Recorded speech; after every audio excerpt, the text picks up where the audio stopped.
Esta tarde, mi persona, el estudiante Francisco Núñez, en compañía de mis compañeros, vamos a tocar un aspecto muy importante y uno de ellos es el fundamento de las distintas imágenes o concepciones de la forma de la Tierra a través del tiempo. Y una de esas concepciones que marcó mucho en la época antigua fue el disco plano. Ahora, podemos saber que en la historia de la humanidad ha habido diversas concepciones que plasmaban la forma en la que era la Tierra y fueron influenciadas por observación, ya sea por la religión, la filosofía o al final por la ciencia de la humanidad, y fue extendida a muchas culturas en distintas partes del mundo. Se creía que la Tierra era plana como tal y a menudo se representaba como un disco que estaba rodeado por agua. Podemos mencionar que muchas culturas en la antigüedad tenían esta ideología. Una de ellas fue el Egipto antiguo. En el Egipto antiguo creían de que el río Nilo rodeaba a la tierra y los cielos. Las que podemos mencionar que tenía este concepto era la cultura nórdica. En su mitología, ellos creían que la tierra era plana y estaba rodeada por océanos. Miren la similitud que tienen esto. A diferencia de la cultura egipcia, ellos creían de que la tierra plana era sostenida por el árbol del mundo, que tenía como nombre Yggdrasil. Un nombre muy interesante. Ahora, hay otras culturas también que podemos mencionar que tienen también esta ideología, como lo fue la Grecia antigua y la China antigua. Ahora, podemos decir que hubieron otros factores que hicieron creer también a la gente en la antigüedad sobre esta concepción, y era la idea de una tierra plana. Era intuitiva para muchas personas. ¿Por qué era intuitiva para muchas personas esta manera de concebir de que la tierra era plana? Por la observación. En aquella época no tenía instrumentos avanzados como lo tenemos hoy en día. Solo contaba con la vista. ¿Y qué observaba el ser humano con su vista? Que el horizonte era una línea recta y plana hasta donde la vista daba. Otro aspecto que marcó mucho fue el de llevar una experiencia cotidiana. ¿Qué pasaba con esto? Que el ser humano de aquella época no era mucho de migrar. Entonces, ¿qué pasa? Que su entorno era limitado. Y como su entorno era limitado, no podía ver esa experiencia de que, o experimentar, mejor dicho, la curvatura de la Tierra como tal. Entonces, estos son algunos factores y limitaciones que tenía el ser humano como tal, ¿no?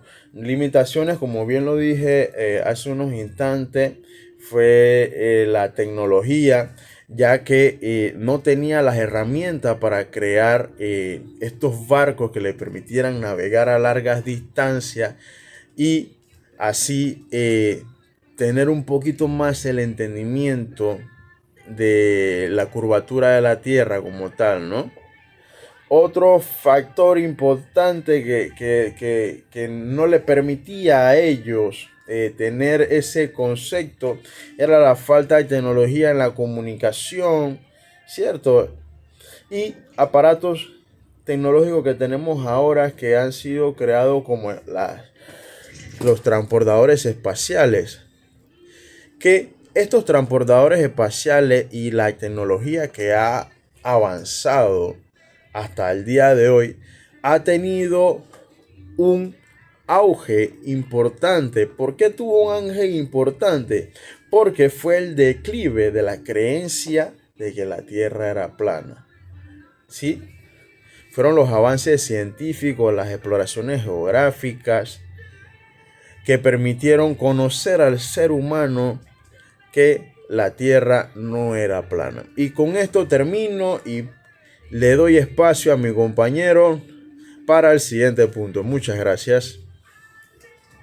Muy buenas tardes, profesores y compañeros todos. Mi nombre es Augusto Paternina, cédula 3751-2390, y hoy me corresponde hablar sobre la esfera perfecta. Según la geografía, se refiere a la forma idealizada de la Tierra, que es esférica. Aunque la Tierra no es perfectamente esférica debido a la rotación y aplaneación de los polos. Se utiliza la esfera como un modelo simplificado en muchos contextos científicos y educativos.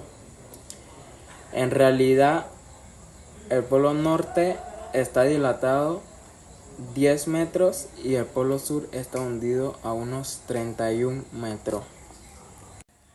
Pero yo quiero compartirle mi opinión.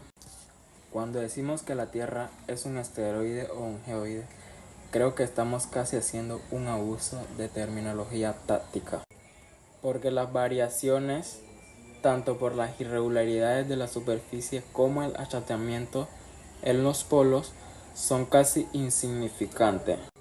Lo que quiero decir es que normalmente llamamos esferas a muchos objetos fabricados por el hombre, que son más esféricamente imperfectas que la Tierra. Le voy a explicar un poco cómo se veía la forma de la Tierra a la vista de los griegos. La primera alusión de la Tierra esférica son los griegos. Ellos lo dieron gracias a la visualización de los cuerpos celestes como el Sol y la Luna, que a simple vista se pueden ver. Como podemos ver en la imagen, los griegos pensaban que la Tierra era lo que estaba en el centro y alrededor lo conformaba el océano. Más adelante vemos que Diógenes Laercio dijo que el primer griego en hablar que la Tierra era redonda fue Pitágoras. Lo voy a mostrar cómo Pitágoras asumía cómo orbitaba la Tierra. Pitágoras enseñó que la Tierra es una esfera en el centro del universo.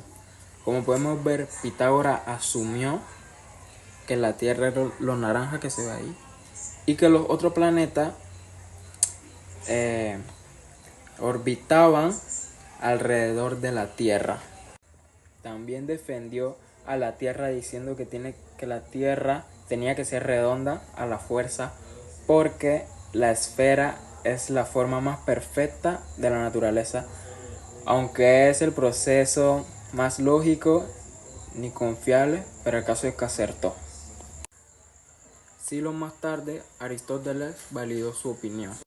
Sí, Aristóteles fue la primera persona en aportar un argumento racional de por qué la Tierra es esférica. Lo comprueba con dos argumentos. Número 1, diciendo que la forma de la Tierra cuando pasaba o hacía el eclipse, la sombra se veía que era circular. También diciendo que los barcos desaparecen primero por la borda y luego por la propa y después por la popa. Esto solamente se puede explicar si la Tierra es esférica porque la proa está más cerca del horizonte que la popa. Así como Pitágoras asumió que la Tierra estaba en el centro y los otros planetas orbitaban alrededor de él, Aristóteles también lo asumió y validó con su palabra, ya que acertó de que la Tierra estaba en el centro y era redonda. En conclusión, gracias a los griegos podemos ver que la Tierra es redonda y esféricamente perfecta. Gracias. Muy buenas tardes, profesora Leida Garibaldi y compañeros del grupo 6. El tema de hoy es la importancia del geoide. Bueno, el geoide es esencial para las diversas aplicaciones. Se usa en la navegación, en la cartografía, en las nivelaciones de construcciones, en la oceanografía. Es una referencia vital para medir la topografía y el nivel del mar. También se utiliza en la geofísica y estudio de la Tierra. Los modelos precisos del geoide y la estructura interna de la Tierra, ahí existen diferentes módulos de geoide. También me tocó hablarles sobre las medidas de cálculo matemático sobre las dimensiones de la Tierra.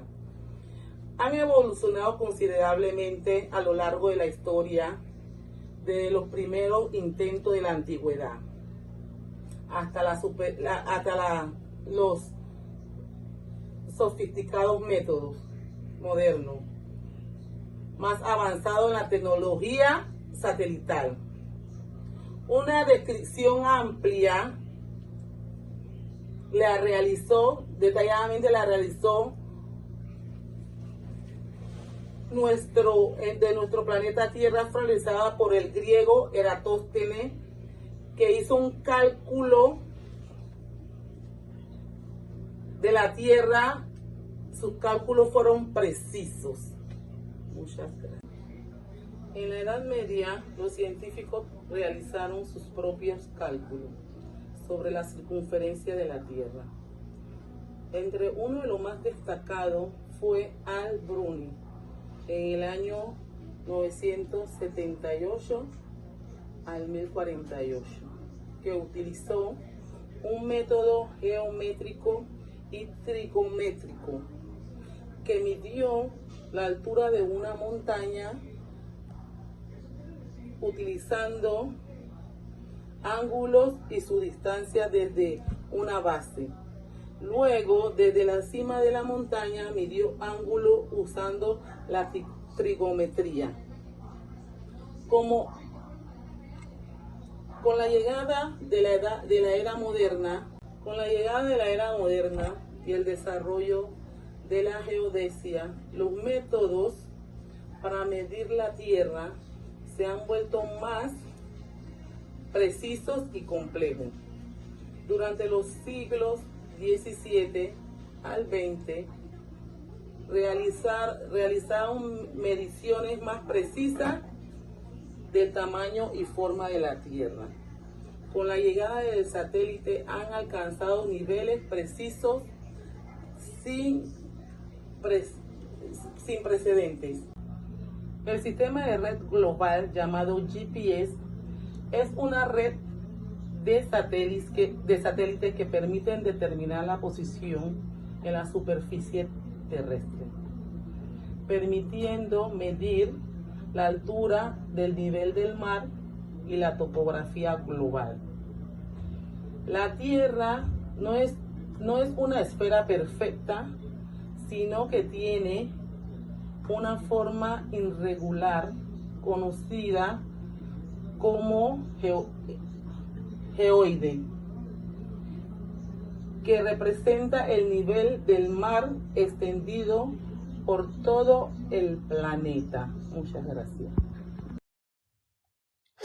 Buenas tardes, profesora. Mi nombre es Lady Peñalba y le estaré hablando de los cálculos antiguos. Las matemáticas son una de las ciencias más antiguas y más útiles. El concepto de matemática se comenzó a formar desde que el hombre vio la necesidad de contar objetos. Esa necesidad lo llevó a la creación de sistemas de numeración que inicialmente se componían con la utilización de los dedos, piernas o piedras. De nuevo, por la necesidad, se hizo forzosa la implementación de sistemas más avanzados y que pudieran resolver la mayoría de los problemas que se presentaban con continuidad.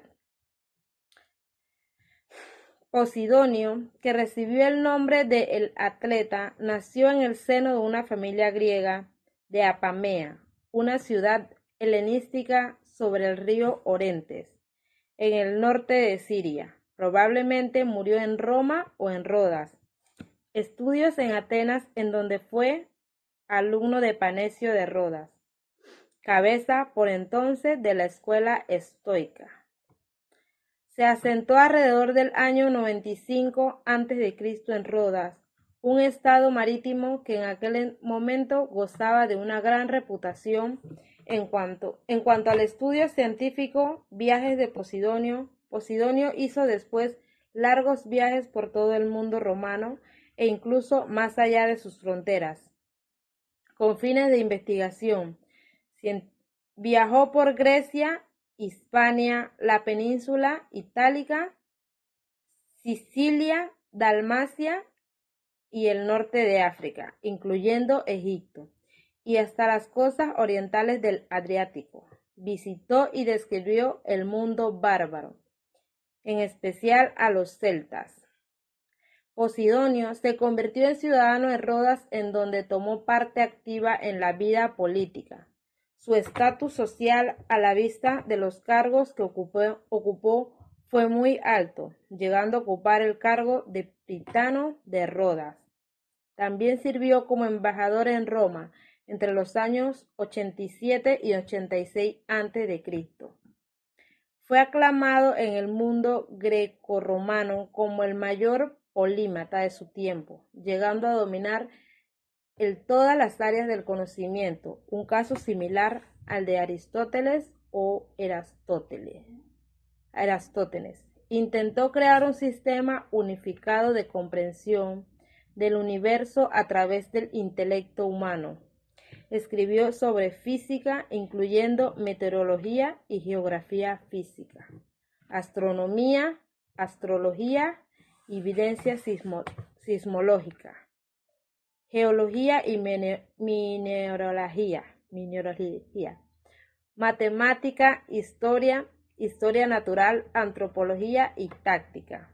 Sus estudios importantes investigaciones en esos temas, si bien no tuvieron exentos de errores. Sus obras se han perdido y solo muy recientemente, mediante el análisis crítico de la literatura que se produjo bajo su influencia, se ha logrado tener algunas ideas, aunque no del todo claro, de la grandeza de Posidonio, historiador y geógrafo, racionalista y místico. Reunió diversas corrientes filosóficas dentro de la estructura de un monismo estoico y trató de apoyar sus teorías con su gran saber empírico, influyendo a la vez una inspiración religiosa en las mismas. Erastótenes se sabe que nació en Cirene, una localidad del norte de África, situado en la actual Libia, y que en la época del geógrafo era un importante centro comercial. De su familia poco se sabe, conocemos solo el nombre de su padre Aglaos. Sin embargo, se adivina una estirpe más o menos acomodada, posiblemente dedicada al comercio, puesto que hacia el 250 a.C. encontramos a un Aristóteles estudiando en Atenas, en la Academia de Platón. En este ambiente se educó al joven Erastótenes, ambiente que lo sumergía para siempre en una búsqueda constante de conocimiento. Y es que Erastótenes estaba interesado en cualquier ámbito del saber. Son conocidas sus teorías y sus cálculos sobre matemática y geografía.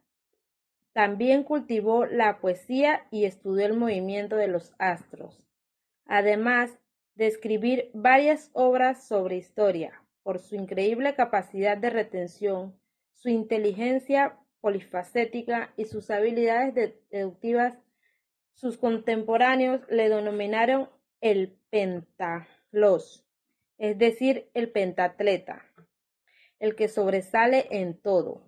Hacia el año 236 a.C., atraído por su fama, lo llama a Alejandría con la misión de hacerse cargo de su espectacular biblioteca, además de ejercer como tutor de sus hijos. Hacia allí se dirigía Erastótenes, maravillado con las posibilidades que le ofrece la impresionante ciudad egipcia. Mi nombre es Ariel Paternina, cédula 3751-2391. Y hoy vengo a hablarles sobre el cálculo geodésico. La geodesía es la ciencia que estudia la forma y dimensiones de la Tierra, incluyendo las determinaciones del campo gravitatorio externo de la Tierra y la superficie oceánica. Dentro de esta definición se incluye también la orientación y la posición de la Tierra en el espacio. Una parte fundamental de la geodesía es la determinación de la posición de los puntos sobre la superficie terrestre y coordenadas de longitud, latitud y altura. La materialización de estos puntos sobre la Tierra constituye con las redes geodésicas conformadas por una serie de puntos vértices geodésicos y también señales de nivelación con coordenadas que se configuran a la base de una cartografía de un país, por lo que también se le dice que es la infraestructura de la infraestructura.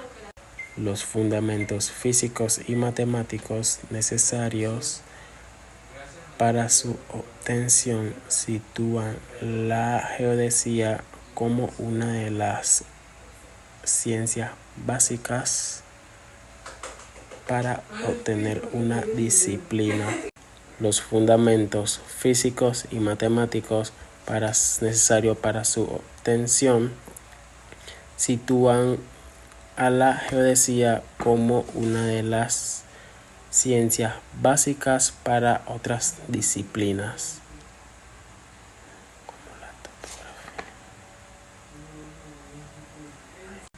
como la topografía, fotogrametría, cartografía, ingeniería civil, navegación, sistema de información geográfica y sin olvidar los otros tipos de fines como los militares. La geodesía en diferentes especialidades.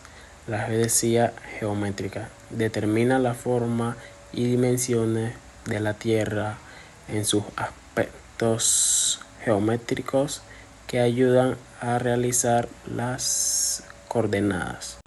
Geodesía física estudia el campo gravitatorio de la Tierra y sus variaciones. La astronomía de la geodesía determina las coordenadas de la superficie terrestre a través de las mediciones de los otros. La geodesía espacial determina las coordenadas de los satélites artificiales u otros naturales esteroides a la Tierra. La microgeodesía determina la deformación de la estructura de la obra civil a pequeñas extensiones de terreno. Mi nombre es Yanibel Peñuela y les voy a hablar acerca de los aportes que han dado los satélites artificiales a la geodesia. Según el libro Geodesia Espacial y Geomática, nuestra sociedad ya depende en gran manera de la disponibilidad de servicios de posicionamiento global, navegación y cronometraje generados por los sistemas GNSS. Aquí los podemos ver. De la misma manera en la que dependemos de la electricidad. Este libro trata todos los sistemas GNSS globales, entre los que podemos mencionar el GPS, el Galileo, GLONASS, entre otros. Las aplicaciones de estos sistemas de satélite ocupan todo el mercado y toda una vida socioeconómica, productiva y social. Entre las que podemos mencionar está la aviación y drones, que es el tráfico aéreo mundial que durante una de las épocas más conocidas como fue el COVID-19, gracias a él pudieron algunas aerolíneas responder con flotas y priorizaron el retiro de otras aeronaves que estaban en condiciones más antiguas. Por aquí lo podemos ver. Otro de lo que podemos mencionar es la biodiversidad, el clima, los ecosistemas y la capital natural. En el dominio de la biodiversidad y la capital natural, los sistemas GNSS se utilizan para geolocalizar animales con el fin de llevar el seguimiento del hábitat de los mismos. También podemos mencionar que los satélites artificiales también ayudan en los servicios climáticos. El GNSS tiene una aplicación limitada pero importante en los servicios climáticos. La tecnología es compatible con una variedad de aplicaciones geodésicas que miden las propiedades de la Tierra. Aquí lo podemos ver. Ahora les voy a hablar de la geodesia en Panamá. Con una inversión de más de $500,000 financiado por el gobierno nacional y luego de diversos estudios científicos que se realizaron, llegó a nuestro país la nueva red geodésica de la República de Panamá. Hoy contamos con una actualización de acuerdo a los cambios tecnológicos realizados en los últimos años. La Red Geodésica Nacional de Panamá es una serie de estaciones que se distribuyen a lo largo y ancho de todo el territorio nacional. Esta consiste en encontrar un monumento de bronce o aluminio que describe una marca específica que los institutos, como es el caso del Tommy Guardia, estos utilizan para operar dentro del territorio nacional y determinar las áreas de distancias de las distintas obras que se encuentran en nuestro país. También esta permite determinar superficies y distancias en toda la geografía nacional. Esto se hizo posible gracias a las nuevas tecnologías que, con una gran cantidad de aplicaciones en diferentes sectores de la economía, pudieron hacer esto posible. Entre los beneficios de esta red podemos mencionar que las aplicaciones de la nueva red han llegado a nuestro país para ser fundamentalmente en el desarrollo de proyectos nacionales que utilizan información geodésica. Va a tener una gran aplicación en el desarrollo de las catástrofes que puedan llegar a nuestro país. También en la administración de las tierras y en la perfección de los proyectos cartográficos que se encuentran en nuestro país. También en la navegación, tanto marítima como aérea.